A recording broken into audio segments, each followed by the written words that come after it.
In 2019, when Tom Dundon ended up taking over the Alliance of American Football from Charlie Ebersol, did he commit fraud? Well, surprisingly enough, something that I have not seen any spring football media covering lately, and actually across this article, just scrolling through some news for the UFL this weekend, and saw a local Charlotte newspaper or newspaper article on their website talking about that the AAF is still, after 6 years, in bankruptcy court, and Tom Dundon is going to trial to determine if he committed fraud with the AAF in the intent of when he took it over. Now, of course, it's very interesting. We have not really heard much at all about the Alliance of American Football League in quite some time. Obviously, it started back in 2019, a year prior to the XFL returning. And quite frankly, it was a very good league. It had everything you could imagine. I remember talking to people at my job about the AAF and how excited we were that we got spring football back. It was something that a lot of people enjoyed, and then it just magically went under due to funding. Now, to be clear, there's a lot of different reasons and situations that cause the league to go under, not necessarily just funding. But one of them is the NHL Carolina Hurricanes owner, Tom Dundon, that is now going to trial. And it's very interesting. So this article comes to us from the Charlotte Observer by Chip Alexander. It was actually just updated today. It began with a press conference in February 2019 with Carolina Hurricanes owner Tom Dundon joining Charlie Ebersol in announcing Dundon would become chairman of the Alliance of American Football, a fledgling development league in its inaugural season. Ebersol, a TV and film producer and co-founder of the league, talked of the glow of Tom Dundon in describing the league's new investor. When Tom put his focus into something and building something, he's not building to build, but building to win, Ebersol said at a news conference in Raleigh. That news conference would be the zenith of the relationship between Dundon, Ebersol, and the AAF. The league quickly collapsed and substantially filed for bankruptcy. 6 years later, the league battle over the league's dissolution continues in federal bankruptcy court in San Antonio, Texas, and goes to trial Monday. Now, of course, when I post this video, it's late Sunday night going into Monday, so by the time you're probably watching this or whatnot, this trial may be going on, and we'll be, as much as we cover the UFL only here on the channel, maybe looking into this a little bit more, because it's going to be interesting to see what comes out of this. And potentially, I'm wondering if there is somewhere in this whole bankruptcy and the debtors in it or whatnot, potentially once it's cleared and over, if those trademarks and everything basically become active where anybody could take them, which could lead to, again, we're talking the UFL expansion, people up and down over the years during the XFL, USFL, and things like that. Now the UFL have talked about wanting to see like the San Diego Fleet and other teams come back in the former fashion for the UFL. Could this be a kind of lead up to that? We don't know at this point, but let's go on with the article. So in pretrial court filings, the trustee representing debtors in the Chapter 7 bankruptcy, Randolph, I believe it's Oshore, alleges Dundon made a distinctive oral commitment to invest $250 million into, and then through operational decisions allowed it to go under financially. In the filings, the trustee alleges Dundon was seeking in part to offset his tax liability. invested $70 million into the league and later sued Ebersol, saying Ebersol misled him on the financial stability of the 8-team league that began play on February 9th, 2019. Dundon shut down the AAF on April 2nd, 2019, and a Chapter 7 liquidation followed 2 weeks later. Dundon said he agreed to a term sheet that would fund an initial $5.1 million and as much as $70 million, in which Ebersol gave up 75% of Ebersol Sports Media Group, which owned the AAF. In 2022, the debtors sued Dundon for about $180 million, the difference between the $70 million provided by Dundon and the $250 million that the bankruptcy trustee said was orally promised by Dundon. U.S. Chief Bankruptcy Judge Craig, I believe it's Gada, in March, granted a motion for summary judgment to Ebersol in Dundon's filing against him, saying that the term sheet was not a binding contract while citing issues over legal standing. In the pretrial filing, Dundon's lawyers continue to argue he was misled. Had DCP, Dundon Capital Partners, known about the delinquent debts, the faulty projections, inability of Ebersol to deliver the 75% ownership in ESMG, and how the failure to secure financing had obliterated league revenue projection, DCP would not have entered the term sheet or invested in the league. Dundon and Ebersol, the son of longtime NBC executive Dick Ebersol, which most of everybody knows from the XFL in 2001 that went basically almost co-owned the XFL in 2001 with Vince McMahon, on the debtors' witness list with the exception of testifying at trial. The debtors also requested Mike Sundem, Vice President of Communication for the Hurricanes Holdings, LLC, be deposed in it.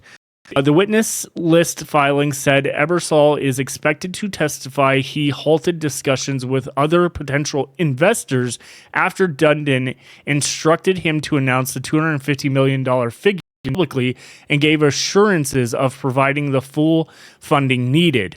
The Hurricanes put out a press release on February 19, 2019, announcing Dundon had committed $250 million to the AAF and would serve as the chairman of the board of directors.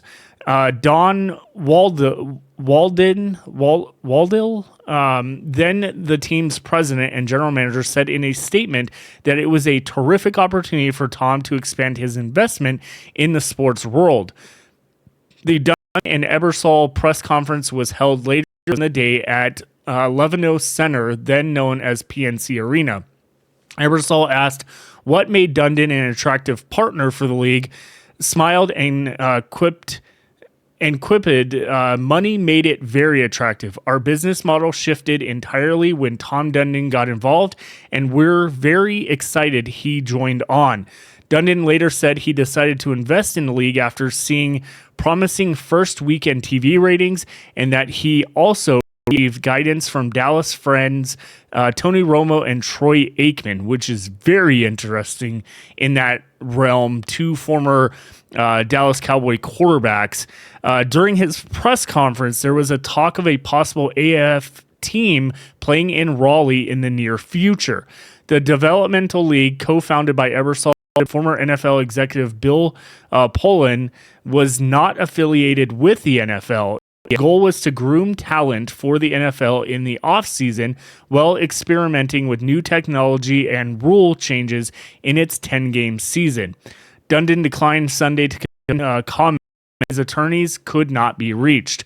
Michael Saltz, an attorney representing Ebersol, said Sunday that Ebersol had other interested investors. This is a key factor here.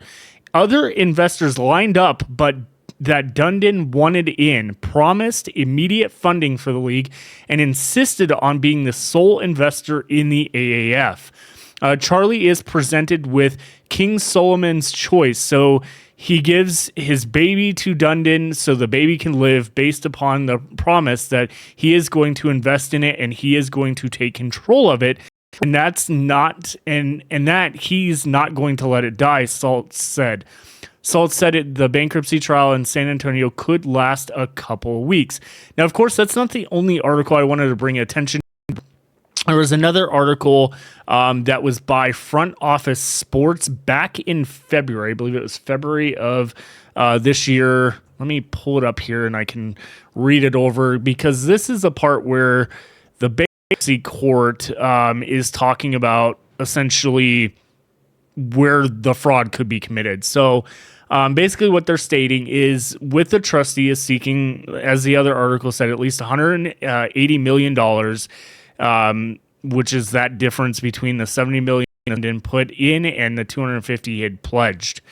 Then at that point, they're saying, like, let's say a company is worth $500 million and you promise to give them a certain amount of money. This comes from Ebersol's attorney, more from him as well back in February, that a certain amount of money to make sure that they stay alive, and you promise to manage the company in a manner where you're always looking out for the company's best interest. However, if you manage the company in a manner that only looks out for your own personal interest and put the company into bankruptcy instead of honoring your promise to fund, you could be liable to the investors and the company's creditors for the value of the company you just killed. Now, of course, I've heard some other read some other articles from some local San Antonio, I believe it's the San Antonio Business Journal, recently in the past couple weeks of kind of following some of this stuff, that essentially there had been rumors that Tom Dundon is good friends with Jerry Jones, and there had been some like rumors going around that potentially Jerry Jones did not want the popularity of the AAF to get too big because of the fact that most of them were not into spring football. They didn't want anyone going head to head with like the NFL, sort of kind of like the XFL did back in the 80s. Not that the AAF ever planned to do that, but with the mega billionaire that Jerry Jones is and Cowboys and all that type of stuff, there was at one point he was looking to invest in potentially a team in San Antonio at the Alamo Dome for the NFL. So they were trying to maybe take this out of the picture. It's something that I've read through some of the stories or whatnot. But with this, going back to it, London's multi-pronged defense starts with the argument that he signed the sheet that the other article is talking about. And in the deposition comment quoted in the trustee filing, Dundon described his widely publicized boasts as just promotional. He had said that the AAF need not to worry about money, and that the $250 million was just a start of what he was going to provide for them. Now, of course, keep in mind, the AAF was planning to go head-to-head with the XFL that Vince McMahon was bringing back in 2020, and that never essentially happened at that point. Now, this article goes on to say that, of course, on April 2nd, 2019, Dundon shuttered the league. 2 weeks later, the AAF filed Chapter 7 bankruptcy, and now 2,154 days after the bankruptcy filing, add like 60 days of that of where we're at now, Dundon is scheduled to go to trial, which starts tomorrow, to determine whether closing the AAF was a killing of a financially unsound enterprise or fraud. That's the big part here. The fraud part is where that could come into play, that he manipulated the basically giving the money what he promised, or again, he was sold something on something that was financial. Remains to be seen what happens there with it, but it's very interesting to say the least. We'll keep an eye on it here on the channel and give you any updated news on it, because I do think it's get relevant to where we're at with spring football. Now, of course, fast forward 6 years later, and we have the UFL in its second season, but there's still a lot of people out there that continue to basically just connect onto this whole financial piece of any spring league and how, it's going bankrupt. We're losing money. They're not paying people. I've already heard that with the UFL and coaches leaving and stuff like that just in the past week since I posted the video about the negative talking and negative approach of the UFL that a lot of media organizations out there that cover the league and fans and all that continue to spew, talking about the coaches didn't get paid, so they left and there's a pay issue going on. That is completely false. It is just a bunch of people spreading internet rumors that continue to originate from the AAF, because the AAF, obviously we know, left players locked out of hotels, left them on the side of the road. Things like that happened in AAF due to potentially Tom Dundon committing fraud or choosing to just take out the league with not doing anything properly. So it's going to be interesting to see essentially what comes out of this. It's in no way going to affect the UFL or anything like that. But I am curious, once it's all taken care of, if Tom Dundon is responsible for paying off the debtors and all the debt that's accumulating with the AAF over the 6 years, could potentially we start seeing the USFL LLC or USFL Enterprises LLC or XFL Enterprises LLC that technically own the UFL. It's kind of how the trademarks were ran. If potentially we could see them ever buy out a trademark from any of the AAF teams, whether it be San Diego. Obviously, we're not going to use the Brahma's name. I think that would be absolutely ridiculous to go back to the Commanders at this point. It's a little too far into that team essentially at this point. I don't think it would go over very well, but there's other teams that they could bring in to essentially to the UFL that could work very well. So let me know in the comments what you think about all this, and are you interested to see the outcome of everything? And did you even know that there's still a lawsuit going on for the AAF over 6 years later from it closing? Let me know in the comments, and we'll see you back here on the flip side.